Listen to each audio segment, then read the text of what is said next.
নমস্কাৰ ডিজিটেল আসামলৈ আপোনালোক সকলোকে স্বাগতম জনাইছো আজিৰ উইকলি কাৰেণ্ট এফেয়াৰ্ছৰ ভিডিঅ'টিত আমি আলোচনা কৰিম 24 নৱেম্বৰৰ পৰা 30 নৱেম্বৰলৈকে মোষ্ট ইম্পৰ্টেণ্ট কুৱেশ্যনছ কিনে আমি ইয়াত আলোচনা কৰিম Assam north east national international সকলোবিলাক ইম্পৰ্টেণ্ট কুৱেশ্যনে আমি আলোচনা কৰিম যোৱা সপ্তাহটোৰ তো যিকোনো কম্পিটিটিভ এক্সামৰ বাবে প্ৰয়োজনীয় হয় এই প্ৰশ্নসমূহ আগৰ ভিডিঅ'ছবিলাক আপোনালোকে চাব বিচাৰিলে কাৰেণ্ট এফেয়াৰ্ছৰ প্লেলিষ্টৰ পৰা আপোনালোকে আগৰ ভিডিঅ'সমূহ চাব পাৰিব তো এইখিনিতে আপোনাক কোৰ্স সম্পৰ্কে জানাব বিচাৰিছো যদি আপোনালোকে কাৰেণ্ট এফেয়াৰ্ছৰ প্ৰিপাৰেচন কৰিব বিচাৰে এই পিডিএফ কোৰ্সটো আপোনালোকে পাৰচেজ কৰিব পাৰে ইয়াত Assam north east national international সকলোবিলাক এমসিকিউ কুৱেশ্যন ইয়াত লাভ কৰিব ইয়াত 2023 বৰ্ষৰ পৰা সকলোবিলাক কুৱেশ্যন আছে 2024 বৰ্ষৰো আছে জানুৱাৰীৰ পৰা সকলোবিলাক আছে এতিয়ালৈকে আপডেট হৈ আছে আৰু এবছৰলৈকে পাৰচেজ কৰাৰ এবছৰলৈকে আপোনালোকে আপডেটবিলাক পাই থাকিব আৰু আপোনালোকে ইয়াত মক টেষ্টও দিব পাৰিব তো যদি আপোনালোকে জিটিবিজিটি ৰিক্ৰুটমেণ্ট এক্সামৰ প্ৰিপাৰেচন কৰি আছে তেনেহ'লে পেডাগজিৰ এই কোৰ্স ল'ব পাৰে এইটো এটা ভিডিঅ' কোৰ্স হয় ইয়াত সিলেবাছ ৱাইজ টপিকবিলাক ইয়াত কভাৰ কৰা হৈছে কিছু এডিশ্যনেল নোটছো আপোনালোকে পাব তো ইয়াৰ পৰা আসাম এণ্ড এইচ পিপল চিটেট এই যিকোনো কোৰ্স আপোনালোকে যদি পাৰচেজ কৰিব বিচাৰে ডিজিটেল আসাম মোবাইল এপটো আপোনালোকে ডাউনলোড কৰি ল'ব তাৰ পৰা আপোনালোকে পাৰচেজ আৰু এক্সেছ কৰিব পাৰিব আৰু যিসকলে পিচি ব্যৱহাৰ কৰে বা লেপটপ ব্যৱহাৰ কৰে তেওঁলোকে digitalassam.in এই ৱেবছাইটটোৰ পৰা তেওঁলোকে পাৰচেজ বা এক্সেছ তেওঁলোকে কৰিব পাৰিব কোৰ্সটো তেওঁলোকে চাব পাৰিব এই ৱেবছাইটৰ জৰিয়তে লেপটপত তেওঁলোকে চাব পাৰিব ঠিক আছে আৰু যদি কিবা বিশেষ জানিবলগীয়া থাকে তলত এটা WhatsApp নম্বৰ দিয়া আছে তাত আপোনালোকে সুধিব পাৰিব তো এতিয়া আমি আৰম্ভ কৰিম আজিৰ ভিডিঅ'টি প্ৰথম প্ৰশ্নটোলৈকে আহিছো প্ৰথম প্ৰশ্নটোত সুধিছে advantage Assam 2.0 recently seen in the news it will focus which of the following sector যে হেউটিয়াকৈ খবৰত দেখা পোৱা গৈছে এডভান্টেজ আসাম 2.0 গতিকে এডভান্টেজ আসাম 2.0 ৰ বিষয়ে চৰ্চা লাভ কৰিছে খবৰত বা নিউজত এতিয়া তলৰ কোনটো খণ্ডৰ ওপৰত ইয়াত গুৰুত্ব দিয়া হ'ব এই এডভান্টেজ আসাম 2.0 এটো হৈছে প্ৰশ্ন ইয়াৰ উত্তৰটো হ'ব option number A investment and infrastructural development বিনিয়োগ আৰু আন্তঃগাঁথনি উন্নয়ন এই ক্ষেত্ৰত ইয়াত গুৰুত্ব দিয়া হ'ব এডভান্টেজ আসাম 2.0 তো এই বিষয়ে আমি অলপমান আলোচনা কৰিম যে কি হয় এডভান্টেজ আসাম 2.0 গতিকে এটা দুদিনীয়া এটা প্ৰগ্ৰাম হ'ব বা এটা সাবমিট হ'ব যে আসাম গভৰ্ণমেণ্টে অনুষ্ঠিত কৰিব আৰু ইয়াৰ নাম দিয়া হৈছে সাবমিটটোৰ নাম দিয়া হৈছে এডভান্টেজ আসাম 2.0 গতিকে গ্লোবাল ইনফ্ৰাষ্ট্ৰাকচাৰ আৰু ইনভেষ্টৰ্ছ সাবমিট হয় এটো দুদিনীয়া এটা প্ৰগ্ৰাম হ'ব গতিকে ইনভেষ্টৰ্ছ বিলাকক যিমানবিলাক ইনভেষ্টৰ আছে তেওঁলোকক যাতে এট্ৰাক্ট কৰিব পাৰে আমাৰ ৰাজ্যত যাতে বা অসমত যাতে তেওঁলোকে ইনভেষ্ট কৰে তাৰ কাৰণে এই সাবমিট ৰখা হৈছে আৰু এডভান্টেজ 2.0 ইয়াৰ নাম দিয়া হৈছে গতিকে 2025 বৰ্ষৰ ফেব্ৰুৱাৰী 24-25ত অনুষ্ঠিত হ'ব এটো সেকেন্ড এডিশন হয় দ্বিতীয়টো এডিশন হয় এডভান্টেজ আসাম এই কাৰণে 2.0 বুলি কোৱা হৈছে গতিকে 2025 বৰ্ষৰ 24 আৰু 25 ফেব্ৰুৱাৰীত ইয়া শেডিউল কৰা হৈছে গতিকে যে দুদিনীয়া যে সাবমিট হ'ব ইয়া আমাৰ প্ৰধানমন্ত্ৰী গৰাকীয়ে ইনগ্ৰেট কৰিব এই অনুষ্ঠানটো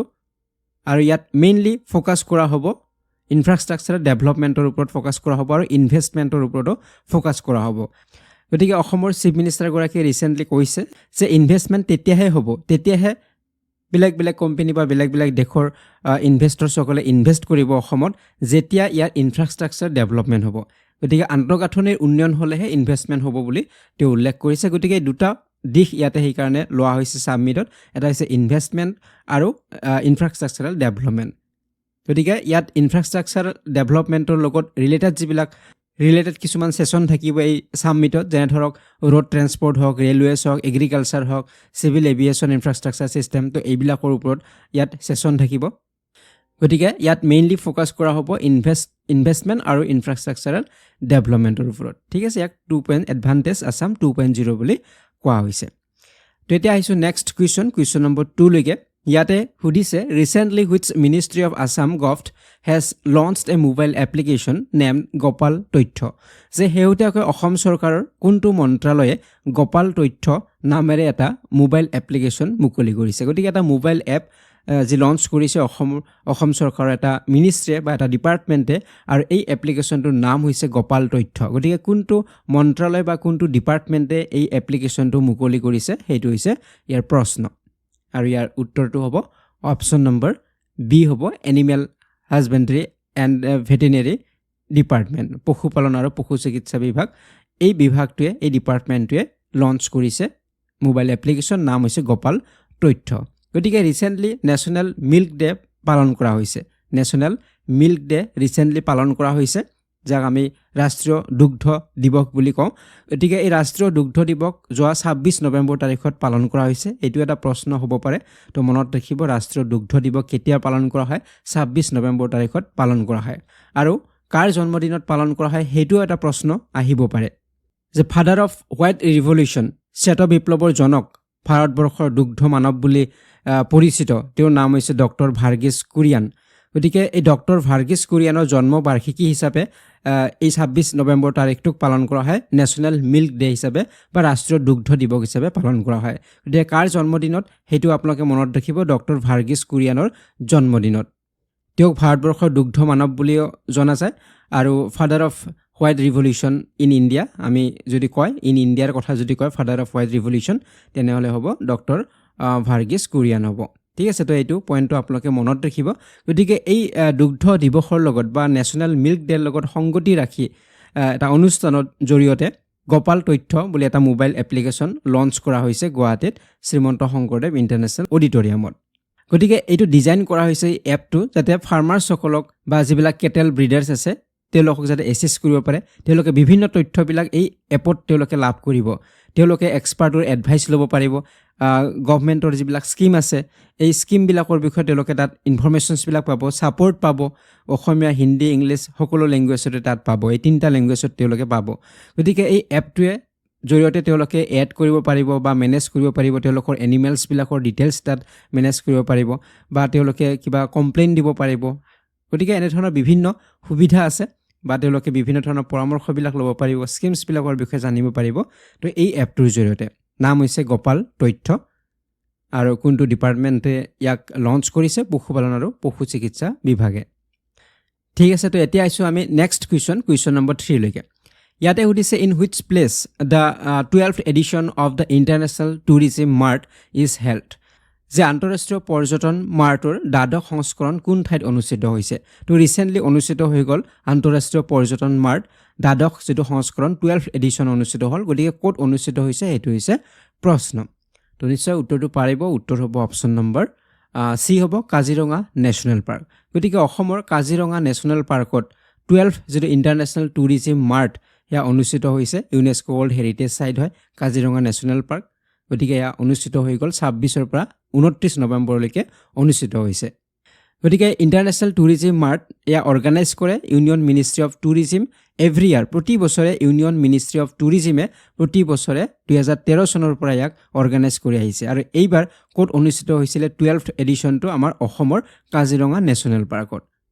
গতিকে এই ইণ্টাৰনেশ্যনেল টুৰিজিম মাৰ্ট এয়া অনুষ্ঠিত হয় আমাৰ যি 8খন north eastern states Assam Meghalaya Nagaland Tripura Arunachal Pradesh Mizoram Manipur Sikkim তো এই ষ্টেটবিলাকৰ এই 8খন ৰাজ্যৰ ভিতৰতে অনুষ্ঠিত হয় বেলেগ বেলেগ ৰাজ্যত প্ৰতি বছৰে অনুষ্ঠিত হয় এইবাৰ ক'ত হৈছে অসমত হৈছে অসমৰ কাজিৰঙা নেশ্যনেল পাৰ্কত হৈছে গতিকে ইয়াৰ জৰিয়তে এখন ৰাজ্যৰ টুৰিজিম ইয়াক প্ৰমোট কৰিব পৰা যায় যে ধৰক আমাৰ অসমৰ টুৰিজিমটোক আমি প্ৰমোট কৰিব পৰা গৈছে এই অনুষ্ঠানটোৰ জৰিয়তে বা এই প্ৰগ্ৰেমটোৰ জৰিয়তে গতিকে এই অনুষ্ঠানৰ জৰিয়তে নৰ্থ ইষ্ট ইণ্ডিয়াৰ যি টুৰিজিম এই টুৰিজিম ডমেষ্টিক বা ইণ্টাৰনেশ্যনেলি ইয়াত বিভিন্ন বাহিৰৰ পৰা বিদেশৰ পৰা মানুহ আহিছে আপোনালোকে নিশ্চয় দেখিছে অডিয়েঞ্চ আহিছে বা টুৰিষ্ট আহিছে গতিকে ইয়াত সেই এটেণ্ডেঞ্চ পোৱা যায় বা ইয়াক প্ৰমোট কৰিব পৰা এটা সুবিধা পোৱা যায় আমাৰ নৰ্থ ইষ্টৰ যিমানবিলাক ৰাজ্য আছে এইবাৰ অসমৰ হৈছে অসমৰ টুৰিজিমক প্ৰমোট কৰিব পৰা গৈছে তো এই 12th ইণ্টাৰনেশ্যনেল টুৰিজিম মাৰ্ট কোনে ইনগ্ৰেট কৰিছে union minister of tourism and culture Gajendra Singh Shekhawat তেখেতে ইয়াক মুকলি কৰিছিলে 12th ইণ্টাৰনেশ্যনেল টুৰিজিম মাৰ্ট ঠিক আছে তো এই পইণ্টছখিনি আপোনালোকে মনত ৰাখিব এতিয়া আমি আহিম নেক্সট কুৱেশ্যনলৈকে কুৱেশ্যন নম্বৰ 4লৈকে ইয়াতে সুধিছে recently which tribe celebrated the Ngada festival যে শেহতীয়াকৈ কোন জনগোষ্ঠীয়ে নাংদা উৎসৱ পালন কৰিছে তো এটা উৎসৱ এই উৎসৱটো কোনটো ট্ৰাইব বা কোনটো জনগোষ্ঠীয়ে পালন কৰে সেইটো হৈছে ইয়াৰ প্ৰশ্ন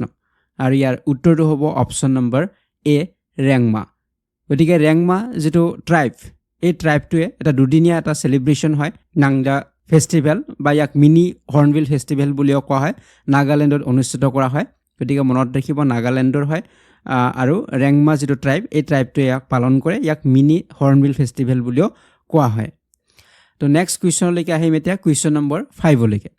ইয়াতে সুধিছে which film won the golden peacock award at the 55th international film festival of India যে ভাৰতৰ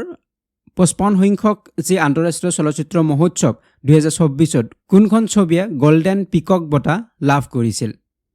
ইয়াতে সুধিছে 55th international film festival of India IFFIৰ কথা সুধিছে ইয়াত গোল্ডেন পিকক এৱাৰ্ড কোনখন ছবিয়ে লাভ কৰিছে সেইটো হৈছে ইয়াৰ প্ৰশ্ন আৰু ইয়াৰ উত্তৰটো হ'ব অপশ্যন নম্বৰ বি টক্সিক গতিকে এই টক্সিক নামৰ ছবিখনে লাভ কৰিছে গোল্ডেন পিকক বঁটা তো এই ছবিখনৰ উপৰিও ইণ্টাৰনেশ্যনেল ফিল্ম ফেষ্টিভেল অফ ইণ্ডিয়াত আৰু বেলেগ বেলেগ এৱাৰ্ডো লাভ কৰিছে তো সেইখিনিও আমি কিছু পৰিমাণে জানি থোৱাটো ভাল গতিকে আমি ইয়াত আলোচনা কৰিম যে যোৱা 20 নৱেম্বৰ তাৰিখত 20ৰ পৰা 28 নৱেম্বৰ তাৰিখত এই ফেষ্টিভেল অনুষ্ঠিত হৈছিলে তো আমি আগৰ ক্লাছতো বা ভিডিঅ'টো আমি আলোচনা কৰিছিলোঁ এই বিষয়ে গতিকে ইয়াৰ অনুষ্ঠিত হৈছিলে doctor Shyam Prasad Mukherjee indoor stadium গোৱাত অনুষ্ঠিত হৈছিলে আৰু এই বছৰৰ যিটো থিম আছিলে থিমটো আছিলে young film makers the future is now তো আমি আগৰ ভিডিঅ'টো এইটো আমি আলোচনা কৰিছিলোঁ young film makers the future is now এইটো আছিলে থিম ঠিক আছে এতিয়া গোল্ডেন পিকক এৱাৰ্ড বেষ্ট ফিল্ম লাভ কৰিছে টক্সিক নামৰ ছবিখনে লাভ কৰিছে তাৰপিছত চিলভাৰ পিকক গোল্ডেন পিকক হৈছে টক্সিক চিলভাৰ পিকক এইটো বেষ্ট ডাইৰেক্টৰক দিয়া হয় এইটো লাভ কৰিছে কোনে Bogdan Muresanu the new year that never came তো ইয়াৰ বাবে তেখেতে লাভ কৰিছে বেষ্ট ডাইৰেক্টৰ তাৰপিছত silver peacock best actor male ইয়াত লাভ কৰিছে Clement Faveau silver peacock best actor female Vesta Matulyte আৰু লেভা ৰুপিকেইট তো তেওঁলোকে লাভ কৰিছে বেষ্ট এক্টৰ ফিমেল তো তাৰপিছত সত্যজিৎ ৰয় লাইফ টাইম এচিভমেণ্ট তো এইটো মনত ৰাখিব সত্যজিৎ ৰয় লাইফ টাইম এচিভমেণ্ট ইয়াৰ লাভ কৰিছে ফিলিপ নয়েছে লাভ কৰিছে অষ্ট্ৰেলিয়াৰ হয় বেষ্ট ৱেব ছিৰিজ OTT প্লেটফৰ্মৰ বেষ্ট ৱেব ছিৰিজ হিচাপে লম্পন এই ৱেব ছিৰিজটোৱে লাভ কৰিছে তাৰপিছত Indian film personality of the year এই বঁটাটো লাভ কৰিছে বিক্ৰান্ত মাছে লাভ কৰিছে গতিকে এইখিনি পাৰিলে আপোনালোকে মনত ৰাখিব কিন্তু গোল্ডেন পিকক বেষ্ট যিখন ফিল্ম এইটো মনত ৰাখিব টক্সিক ছবিখনে লাভ কৰিছে So এতিয়া আহিছোঁ নেক্সট কুৱেশ্যন নম্বৰ 6 লৈকে ইয়াতে সুধিছে what is the India's rank globally in aluminium production যে এলুমিনিয়াম উৎপাদনৰ ক্ষেত্ৰত বিশ্বজুৰি ভাৰতৰ স্থান কিমান গতিকে ভাৰতৰ স্থান কিমান বিশ্বজুৰি এলুমিনিয়াম উৎপাদনৰ ক্ষেত্ৰত তো এইটো হৈছে প্ৰশ্ন আৰু ইয়াৰ উত্তৰটো হ'ব অপশ্যন নম্বৰ বি হ'ব ছেকেণ্ড দ্বিতীয় গতিকে বিশ্বজুৰি গোটেই বিশ্বৰ ভিতৰত ভাৰতৰ স্থান হৈছে এলুমিনিয়াম উৎপাদনৰ ক্ষেত্ৰত দ্বিতীয় ঠিক তেনেদৰে লাইম প্ৰডাকশ্যনৰ ক্ষেত্ৰত ভাৰতৰ স্থান তৃতীয় হয় আৰু আইৰণ অ'ৰ প্ৰডাকশ্যনৰ ক্ষেত্ৰত চতুৰ্থ হয় তো এইবিলাক আপোনালোকে মনত ৰাখিব লাগিব ঠিক আছে তো এতিয়া আমি আহিম নেক্সট কুৱেশ্যন নম্বৰ 7 লৈকে ইয়াতে সুধিছে what was the theme of the 43rd India international trade fair 2024 যে 2024 চনৰ 43rd যে ভাৰতৰ আন্তঃৰাষ্ট্ৰীয় বাণিজ্য মেলা ইয়াৰ বিষয়বস্তু কি আছিলে তো আন্তঃৰাষ্ট্ৰীয় বাণিজ্য মেলাৰ বিষয়বস্তু কি আছিলে সেইটো হৈছে ইয়াৰ প্ৰশ্ন আৰু ইয়াৰ উত্তৰটো হ'ব অপশ্যন নম্বৰ চি বিকশিত ভাৰত 2047 যে 43rd যে ইণ্ডিয়া ইণ্টাৰনেশ্যনেল ট্ৰেড ফেয়াৰ ইয়াৰ অনুষ্ঠিত হৈছে 14 নৱেম্বৰৰ পৰা 27 নৱেম্বৰলৈকে অনুষ্ঠিত হৈছে প্ৰগতি ময়দান দিল্লীত অনুষ্ঠিত হৈছে 43rd India international trade fair বাণিজ্য মেলা গতিকে ইয়াত প্ৰায় 3500 এক্সিবিটৰ্ছ ইয়াত আহিছিলে ভিজিট কৰিছিলে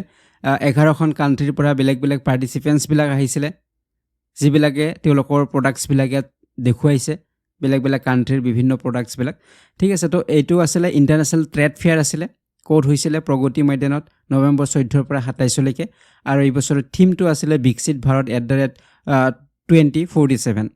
গতিকে 2047ৰ ভিতৰত যিটো বিকশিত ভাৰতৰ এটা লক্ষ্য এই লক্ষ্যটো আছিলে এই বছৰৰ থিম আছিলে গতিকে 2047ৰ ভিতৰত যাতে ইণ্ডিয়াক সেলফ ৰিলায়েণ্ট কৰিব পাৰে তেনেধৰণৰ এটা ইয়াত লক্ষ্য ৰখা হৈছিলে আৰু ইয়াত লোকেল যিখিনি ইণ্ডাষ্ট্ৰিজ আছে সেই লোকেল ইণ্ডাষ্ট্ৰিবিলাকক যাতে গ্ল'বেলি প্ৰমোট কৰিব পৰা যায় গ্ল'বেলি যাতে ইয়াক প্ৰমোট কৰিব পৰা যায় সেইটোৰ ওপৰত ইয়াত গুৰুত্ব দিয়া হৈছিলে গতিকে ভোকেল ফৰ লোকেল আৰু লোকেল টু গ্ল'বেল বুলি ইয়াত কোৱা হৈছে গতিকে ভোকেল ফৰ লোকেলখিনিক লোকেল যিবিলাক ইণ্ডাষ্ট্ৰি আছে সেইখিনিক প্ৰমোট কৰা হৈছে এণ্ড লোকেল টু গ্ল'বেল আৰু লোকেলখিনিক যাতে গ্ল'বেলৰ লগত এটা পৰিচয় কৰি দিব পৰা যায় বা গ্ল'বেলি ইয়াক প্ৰমোট কৰিব পৰা যায় সেইটো এটা উদ্দেশ্য বা লক্ষ্য আছিলে আৰু 2024ৰ ফ'কাছ ষ্টেট আছিলে ঝাৰখণ্ড আছিলে গতিকে যদি 2024ৰ ফ'কাছ ষ্টেট কোনখন আছিলে বুলি সোধে তো ঝাৰখণ্ড হ'ব ইয়াৰ উত্তৰ হ'ব ঠিক আছে তো এতিয়া আহিছোঁ আমি নেক্সট কুৱেশ্যনলৈকে কুৱেশ্যন নম্বৰ 8লৈকে ইয়াতে সুধিছে who take the oath as the Chief Minister of Jharkhand after Assembly election in November 2024. যে 2024 চনৰ নৱেম্বৰ মাহত বিধানসভা নিৰ্বাচনৰ পিছত ঝাৰখণ্ডৰ মুখ্যমন্ত্ৰী হিচাপে কোনে শপত গ্ৰহণ কৰে তো ৰিসেন্টলি ঝাৰখণ্ডৰ নতুন মুখ্যমন্ত্ৰী হিচাপে শপত গ্ৰহণ কৰিছে গতিকে কোনে শপত গ্ৰহণ কৰিলে বা ঝাৰখণ্ডৰ নতুন মুখ্যমন্ত্ৰী কোন হ'ব সেইটো হৈছে ইয়াৰ প্ৰশ্ন আৰু ইয়াৰ উত্তৰটো হ'ব option number B Hemant Soren হৈছে ঝাৰখণ্ডৰ নতুন মুখ্যমন্ত্ৰী গতিকে ঝাৰখণ্ড মুক্তি মৰ্চা ইয়াৰ লিডাৰ দলটোৰ নাম সুধিব পাৰে দলটোৰ নাম হৈছে JMM ঝাৰখণ্ড মুক্তি মৰ্চা তাৰ লিডাৰ হৈছে হেমন্ত সোৰেন তো তেখেতে চিফ মিনিষ্টাৰ হিচাপে শপত গ্ৰহণ কৰিলে 28 নৱেম্বৰ তাৰিখত ফৰ্থ টাইমৰ বাবে চতুৰ্থ টাইমৰ বাবে তেখেতে শপত গ্ৰহণ কৰিছে মুখ্যমন্ত্ৰী হিচাপে ঝাৰখণ্ডৰ গতিকে ঝাৰখণ্ডৰ 14th চিফ মিনিষ্টাৰ হিচাপে তেখেতে শপত গ্ৰহণ কৰিলে ঠিক আছে তেওঁৰ টাৰ্মটো যদি সোধা যায় তেওঁৰ চতুৰ্থ হয় আৰু ঝাৰখণ্ডৰ 14th চিফ মিনিষ্টাৰ হিচাপে তেখেতে শপত গ্ৰহণ লৈছে আৰু হেমন্ত সোৰেনৰ যেটো এছেম্বলি সিট বা তেওঁৰ যেটো কনস্টিটুৱেন্সি বা তেওঁৰ যেটো সমষ্টিৰ কথা সুধিলে হেতু হ'ব বাৰহাইট হ'ব তেওঁৰ সমষ্টিটো এই সমষ্টিৰ পৰা তেওঁ জয়লাভ কৰিছে ৩৯,০০০তকৈ অধিক ভোটত তেখেতে বিজয় লাভ কৰিছে ঠিক আছে তো এতিয়া আইছো নেক্সট কুৱেশ্যন নম্বৰ 9 লৈকে ইয়াতে সুধিছে what is the India's rank in the network readiness index NRI 2024 যে নেটৱৰ্ক ৰেডিনেছ ইণ্ডেক্স 2024ত ভাৰতৰ স্থান কিমান গতিকে ইয়াত নেটৱৰ্ক ৰেডিনেছ ইণ্ডেক্সৰ কথা সুধিছে ভাৰতৰ স্থান কিমান হেতু হৈছে ইয়াৰ প্ৰশ্ন তো ইয়াৰ উত্তৰটো হ'ব অপচন নম্বৰ বি হ'ব 49th গতিকে 49th 49 সংখ্যক স্থান লাভ কৰিছে ভাৰতবৰ্ষই NRI নেটৱৰ্ক ৰেডিনেছ ইণ্ডেক্সত তো আমি যদি চাও NRI 2024 যেটো ৰিপৰ্ট এয়া ৰিলিজ কৰা হৈছে 21 নৱেম্বৰ তাৰিখত আৰু ইয়াত ইণ্ডিয়া এটা মাইলষ্টন ক্ৰিয়েট কৰিবলৈ সক্ষম হৈছে 11টা স্পট আগবাঢ়িবলৈ সক্ষম হৈছে 49 পজিশন গ্লোবেলি লাভ কৰিছে গোটেই বিশ্বৰ ভিতৰত 49 পজিশনত আছে আমাৰ ভাৰতবৰ্ষ বা ৰেংকত আছে গতিকে ইয়াত টোটাল 133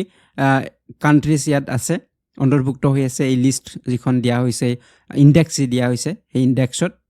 গতিকে ইয়াত ইণ্ডিয়াই যথেষ্ট পৰিমাণে ৰাইজ কৰিছে 2023ত যদি আমি চাও 60th ৰেংক আছিলে 2023ত যোৱাটো বছৰত ইয়াৰ ৰেংক আছিলে 60th আছিলে আৰু এইবাৰ 11 পইণ্ট বা 11টা ৰেংক আগবাঢ়িবলৈ সক্ষম হৈছে 2024ত 49th ৰেংক লাভ কৰিছে গতিকে নেটৱৰ্ক ইনফ্ৰাষ্ট্ৰাকচাৰ ডেভেলপ হৈছে ইণ্ডিয়াৰ ডিজিটেল কেপেবিলিটিজ ডেভেলপ হৈছে বা টেকনলজিক্যাল যি এডভান্সমেন্ট এইবিলাকৰ ফলতে ইণ্ডিয়াই এই ৰেংক আগবাঢ়িবলৈ সক্ষম হৈছে টপ 3 যদি কথা কওঁ টপ 3 আছে 1 নম্বৰত আছে USA 2 নম্বৰত আছে ছিংগাপুৰ আৰু 3 নম্বৰত আছে ফিনলেণ্ড ঠিক আছে ইণ্ডিয়াৰ ৰেংক হৈছে 49th এটা আছে নেক্সট কুৱেশ্যন নম্বৰ 10 লৈকে ইয়াতে উদিছে who is the youngest cricket player to secure an IPL contract in the league's history যে লিগৰ ইতিহাসত IPLৰ চুক্তি লাভ কৰা আটাইতকৈ কম বয়সীয়া ক্ৰিকেট খেলুৱৈ কোন গতিকে নিশ্চয় আপোনালোকে জানিছে বা চৰ্চা লাভ কৰিছে সোশ্যাল মিডিয়া হক বা নিউজত যে আটাইতকৈ কম বয়সীয়া ক্ৰিকেট খেলুৱৈ যি এইবাৰ IPLৰ নিলামত তেওঁ ক্ৰয় কৰা হৈছে গতিকে তেওঁ কোন হয় হেতু হৈছে ইয়াৰ প্ৰশ্ন আৰু ইয়াৰ উত্তৰটো হ'ব অপচন নম্বৰ সি বৈভৱ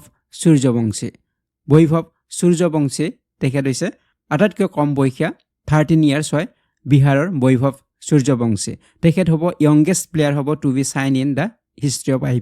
IPLৰ ইতিহাসত তেখেত হ'ব প্ৰথম